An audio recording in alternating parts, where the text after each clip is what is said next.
গরু, মহিষ, খাসির যে কোনো পশুর চর্বি বা ফ্যাট এখন আর কোনো ময়লার বালতিতে জায়গা নেবে হচ্ছে গিয়ে একটি মূল্যবান জায়গায়, যেখানে রেখে আপনি সারা বছর খুব ভালোভাবে এটি ব্যবহার করতে পারেন। যাই হোক, কেন আমি বললাম মূল্যবান জায়গায়, সেই জন্য আপনাদের প্রথম থেকে একদম লাস্ট পর্যন্ত ভিডিওটি দেখতে হবে। এজন্য আমার ভিডিওটি খুব মনোযোগভাবে আপনারা দেখতে থাকুন। যাই হোক, এখানে আমি গরুর চর্বি বা ফ্যাট নিয়েছি।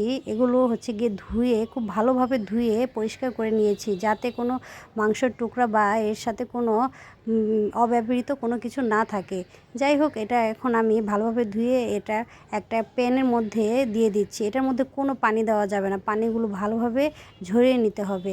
এখন আমি ঢেকে দিয়ে একদম লো হিটে রান্না করতে হবে, কেননা লো হিটে না দিলে এটা ফার্স্ট টাইম এটা নিচ দিয়ে লেগে যাবে। তারপরও বারে বারে আপনারা একটু নেড়ে চেড়ে দিবেন। একটু তেল উঠলে এটার মধ্যে তেজপাতা, দারচিনি, এলাচ দিয়ে দিবেন। একটু মন মতো একটু কম করে দিলেই হবে। আমি দুটো দুটো করে দিয়েছি। যাই হোক, দেখতেই পাচ্ছেন যে 10 মিনিট পর এটার থেকে তেল উঠতে শুরু করেছে। এটা তেল উঠতে শুরু করেছে এবং তেলটা এত সুন্দর দেখাচ্ছে, মনে হচ্ছে যে ঘিয়ে কোনো তেল চর্বি ভাজছি। চর্বিগুলোকে এমনভাবে ভাজতে হবে যেন এটা শেষ অবধি একদম ছোট না হওয়া পর্যন্ত ভাজতে হবে।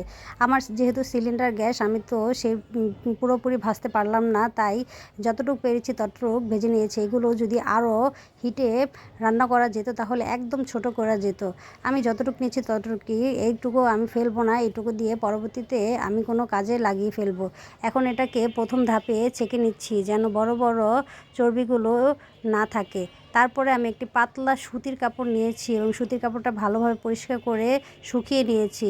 এরপর এটা থেকে ছেঁকে নিচ্ছি, কারণ হচ্ছে গিয়ে এটা যে নিচে গুঁড়ো গুঁড়ো বা কালো কালো যেই চর্বির দানাগুলো রয়েছে সেগুলো যেন ছেঁকে উঠাতে পারি, যেন একদম স্বচ্ছ একটি চর্বির লিকুইড চর্বি পাই। যাই হোক, সারা রাত রেখে দেওয়ার পর এই অবস্থা। তারপর আমি এটাকে ফ্রিজে আধা ঘন্টার জন্য রেখে দিয়েছিলাম, কেননা ভালোভাবে, যেহেতু অনেক গরম, তাই ভালোভাবে ফ্রিজে জমিয়ে নিয়েছিলাম। এখন এটা সাইড দিয়ে একটু খোঁচা দিলেই এটা নড়ে উঠবে। তারপর এটা দেখতেই পাচ্ছেন আমি একটি ট্রের মধ্যে নিয়ে নিয়েছি। এখন এটাকে পিস পিস করে কাটবো, যেন পরবর্তীতে আমার এটা ব্যবহার করতে খুবই সুবিধা হয়, যেন অল্পতেই এক পিস করে যে কোনো রান্নাতেই ব্যবহার করতে পারি। এখন বলছি এটা কোন রান্নাতে ব্যবহার করব।